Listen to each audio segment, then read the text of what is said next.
work. No big deal.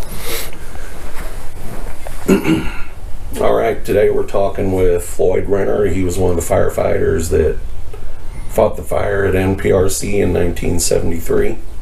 So, Floyd, we always start out just asking everybody, where were you born? Where'd you go to school? When did you decide you wanted to become a firefighter? Well, born in city of St. Louis, lived first few years of my life right across the street from Anheuser-Busch until I was about 5 years old, I guess, and then my parents moved out into Bridgeton, and that's where I grew up until I moved here in the Florissant area. Went to school at Pattonville, through the Pattonville school system, all the way elementary through high school. Never really had the ambition to be a firefighter. My ambition when I got out of high school was to go to a tech school and learn how to repair computers. At that time, the only people that had computers were the Fortune 500 companies. During my senior year, my father died at home, and the Pattonville Fire District responded to him.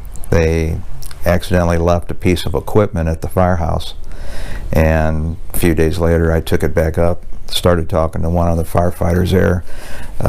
His name was Lee Young, and he found out that at that time I was working at a donut shop down in Maryland Heights, and he lived close to that donut shop, and he said, said that they had these volunteer meetings every Tuesday night, and asked if he could come by and get donuts at the end of the night so he could take them up to the meetings. I said, yeah, sure. So every Tuesday night I'd pack up the donuts that were left, and he'd take them up to the meeting.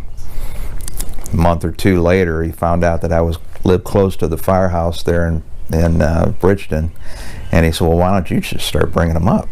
So I did. Started sticking around for the meetings and stuff like that, and really became almost a full-time firefighter as a volunteer. I mean, there was several of us that lived at the firehouse. Myself, Mike Price, Frank Grassmuck. We were almost there 24 hours a day. And it just grew to that.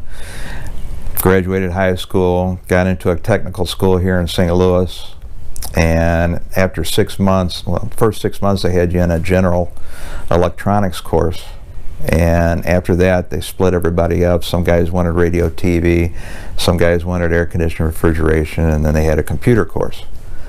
Well, when they split everybody up, there was only two of us that wanted to learn how to repair computers, and they said, we can't start a course for two people, so you're gonna have to switch over into one of these other professions.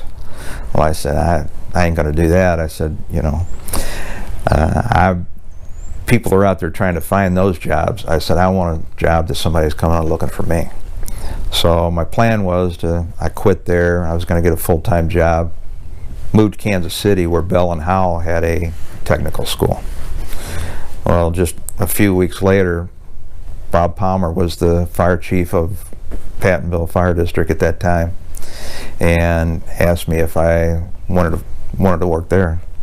And so I took a job at Pattonville Fire District and worked there for the next 3.5 years, then moved over to Moline. The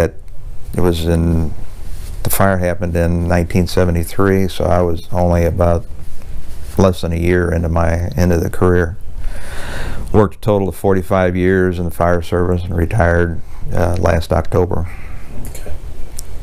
So, we know the first call came in for that fire was January or July the 12th, and the first call came in about 12:15 in the morning. You were with Pattonville, right? When did you guys get the call to go there? I'm not sure exactly what time of the day or anything like that. We would have probably had to have been on the third or fourth alarm, which happened pretty quick. I think they started blowing it up pretty quick. Seems to me I remember being there at nighttime So you say it happened, it started what time? It was about a quarter after midnight. Quarter after midnight. And so, yeah, it would have been the next day. And you're again, how long ago was that? I don't remember if I was on duty or if we just came in off duty. I mean, back then, you know, they did an all call, and I mean, everybody came in, you know. So I don't know if I was on the actually on duty that day or not. I remember, you know, being there. Once you got there, you were there for a long time. You know, I mean, we were there for a couple days. You know, I remember guys sleeping in the truck and stuff like that. You know. So, do you remember when you guys rode up on it? What kind of equipment were you in, and do you remember who was with you? We were in a regular triple combination pumper, just a pumper, no ladder or anything like that. They were calling specials for our ladders. Who I was with, I do not remember.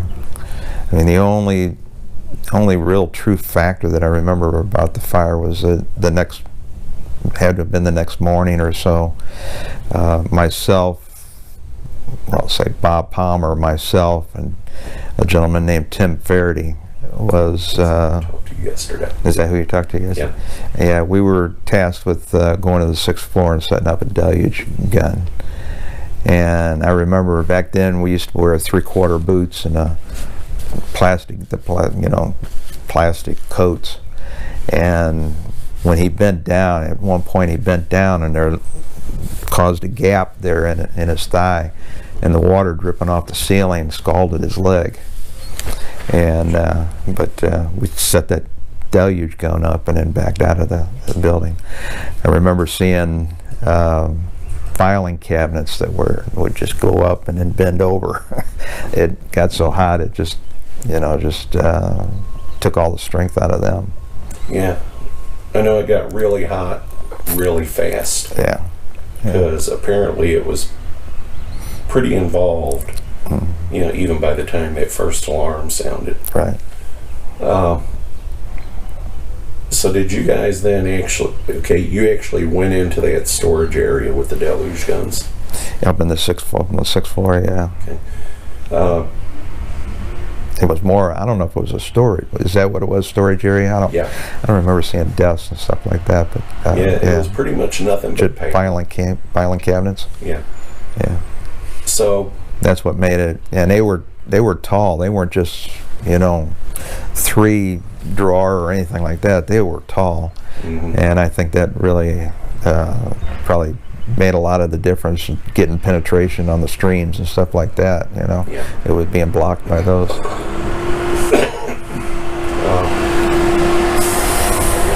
Trash man.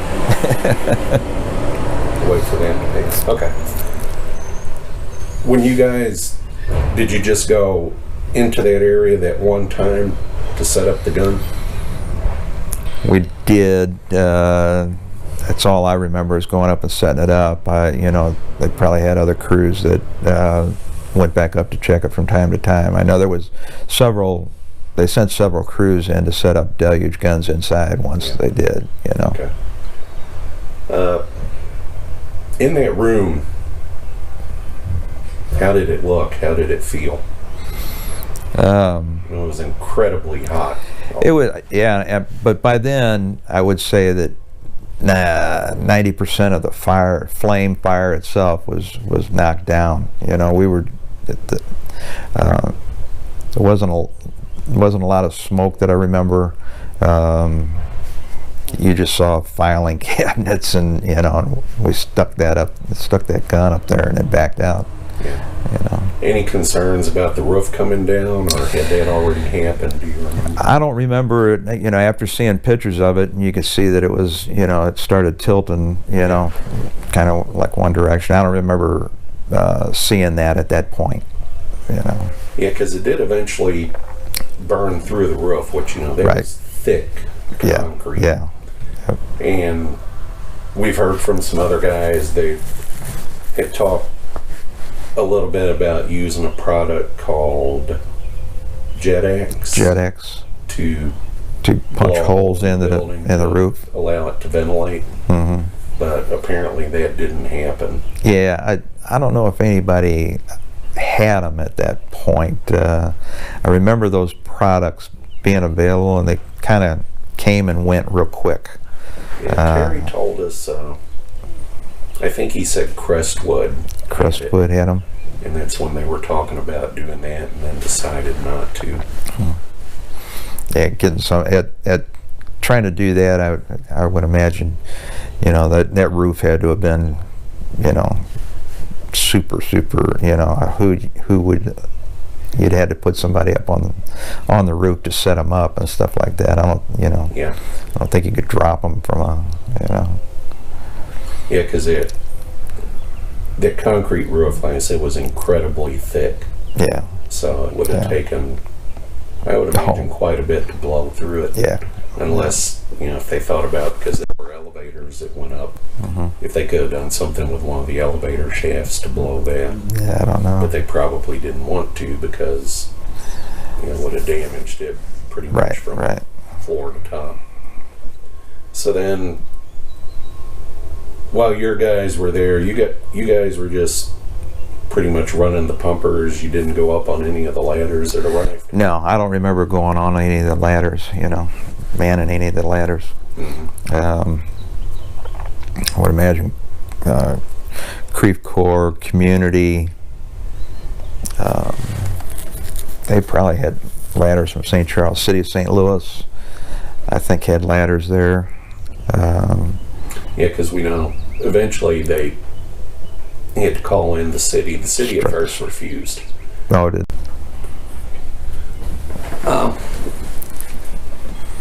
When you went into that stack area, what kind of personal safety equipment were you wearing? At that time, we had metal helmets that had just a little cloth ear flaps that you would put down, and an SCBA.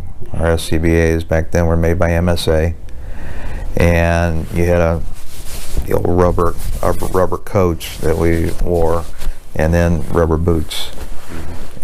It's advanced so much more now that we got hoods that we wear to protect our ears and face and stuff like that. It'll seal right to the mask. Nomex, PBI, and things like that. A lot more comfortable, full chest high bunker pants, so you don't have those gaps and stuff like that. Yeah, because we've heard from some of the other guys that went into the storage area with what they were wearing, like their coats would start bubbling. Their gloves were bubbling, and everything, because it was basically just rubber coated. Yeah, it's whatever. Just right. Yeah, it had usually a felt liner on the inside, and then just, I don't know if it was true. Well, some of the old ones were true rubber, but we had it was some type of material. They were yellow in color. One question we've been asking everybody: when they built that building, they didn't put a sprinkler system in, right? Because they were concerned that something breaks, everything gets wet and it gets damaged. Right. What's your thoughts on that? Again, I guess now technology has advanced enough to the point where even if a sprinkler head would go off, I'm sure there's a way they could protect the contents and stuff like that. But back then, I guess, I can see both sides of the story. Yeah, we don't want water running down all the filing cabinets, but on the other hand, it probably would have preserved a lot more of the records. It's probably easier to reproduce a record that's been soaked or wet rather than turned to ash, So yeah, I would have done it. If I had to make the call to say yes or no, I probably would have put them in there. Yeah, because the way I understand it, just if you've got a system, even back then, if one head. say a head got hit, broken off, or whatever, Right. it wouldn't set off No. all of them in that room. No, Just that one it's head. yeah, it's territorial. It'll only do that one. Even if you get a fire, you know, it would only set off that one head. You know. Okay. Well, that's all I can think of. Anything else you want to add at the tail end?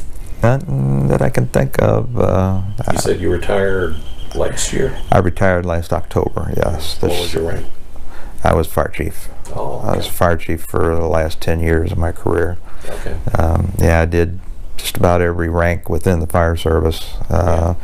Started the first day I started at Pattonville, I was an engineer, which and well, back then you was an engineer and a firefighter. I remember Tino Giannino was my captain at the time. That was a pretty good fire. It was on my second day of working. We had the old was it Lions Den, Henry VIII hotel at Lindbergh and Natural Bridge. Yeah. And we had a fire in a storage room there, and I had to put the pumper in pump, and he was deploying the line. After I got it in pump, then I would suit up and go with him inside the building. There was only 2 of us on a truck, and then I was an acting captain when I left Pattonville, and went over to Moline, started again as a backstep private, and went through the ranks to captain, assistant chief, you know. Okay. Well, thank you for your time. Oh, I appreciate it. I wish I had more information, but Everybody yeah, seems has to a do different something degree. a little bit different. And then the mayor, I think it was Mayor Pelker at the time, intervened because the city had the only ladder. It was tall enough that they could get up on top of it And come down. instead of just putting water through the Oh, windows. okay. So, okay. Yeah. How much time did you spend there altogether? Do you remember? I was probably there at least 24 to 36 hours. I remember, you know, sitting in the truck trying to get, you know, they wanted to take a break, you know, take breaks and stuff like that. Once the ladders were up, as far as the boots on the ground, there just wasn't a lot for them to do, you know. It was just strictly ladders until they got it knocked down enough to be able to start sending guys inside, you know. And then, by then, like you said, it was all confined inside those filing cabinets. So then it was just a slow process of having to go through and you'd open it up and it'd all be burning ashes and stuff like that. And, Yeah. you know, Yeah. they had a fire watch up there for About 2.5 years after. yeah. Did you do anything? Did it? No, I did not. That was a lot of off-duty guys Yeah. did that. You know, they paid them to do that. But no, I never did get involved in any of that. It took that long to get it. I remember it was a long time, but it had to have been because of getting construction in there to take that 6th floor off. It was amazing that they were able to save the rest of the building. You know, they was able to just take that 6th floor off, and you know. Yeah. Yeah. Bob Palmer used to talk about when they got to where they could go in up there and with the filing cabinets, he said they learned real quickly that you had 2 guys, one guy with a hose and another guy, because when they were pulling them open, they would, you know, they got Flare food, up. then they immediately flared up. So Right, it was open it up, immediately put water on it, Right. and then, you know, move on to the next one. Right. But yeah, they ended up, they got all just the damaged records. It destroyed completely about 18 million. Wow. And it damaged 7.5 million. And it's the ones that we would work on in the preservation lab, just on a case-by-case basis. Wow. But, what? Yeah, I remember either back then, they either didn't have the ability to preserve them except by paper, or that it just didn't have, it was too expensive. Yeah, I'm not sure. At least they kept them. I know they said there was a lot of them that weren't backed up, you know, that was the only copy of it, so a lot of those records were lost permanently, you know. Yeah. And the ones that were damaged, with the work that they do in the preservation lab there, they can take that record and whatever condition it's in, you know, if they have to, they can flatten it out, or they can photograph it using infrared if it's burned black. Oh, wow. But then, once they've done their treatments on it, they can at least make a copy of what they have and get it to the veteran. So that works out good for them. Wow. And even the ones that were destroyed, there's other sources that they can go to just to get the basic information that they need to get the benefits that they're entitled to. Sure. So for the most part, it works out pretty good. Wow. I wanted to ask you, when you guys first rode up on that through that front gate, what were your thoughts that came into your head? You know, what did it look like? How did it smell? You know, there wasn't I don't remember seeing a lot of flame. It was just a lot of smoke coming out of there. You know, and yeah, being a fairly rookie firefighter, you know, it was like, get ready, you know. But you knew too that, you know, wow, we're not really going to go in on this for a long, long time, you know, that you know, this is going to be y'all come and we're going to sit surrounded around it, you know. Yeah. And so, but yeah, we had, you know, I'd have been on the back tailboard, you know. Back then we rode tailboards, you know, and in July tarp would have been down. So yeah, it was a different time then than now, you know. So was this the biggest one you ever fought? Oh yeah, I mean, I would imagine it probably, you know, as far as square footage and stuff like that, and the amount of manpower and stuff was on the scene. The only other really, you know, big one that I can remember is Big Lots fire at Chambers and West Florissant. That was, again, you had that same concrete box construction. It had, you know, thick concrete ceilings. The I-beams in it were, you know, almost 2 foot high, and they bent, poked out the end of the building and stuff like that from swelling from the heat. But probably not the most dangerous one you ever fought. No, probably not. I mean, basement fires, and I remember being over in Normandy at the there was the country club there, and I was amazed that those guys were able to get down into the basement of that thing. I mean, because it was like a concrete vault, had no windows, had one door going in, and so you had to fight the heat all the way, you know. There's no way to ventilate it or anything like that, you know. And every time that a guy had come back out, he'd just be black as could be, you know. So going back to the Record Center fire, sure. When you guys would go into that storage area, you want to pause for just a second? I think she's getting ready to come inside. Sure.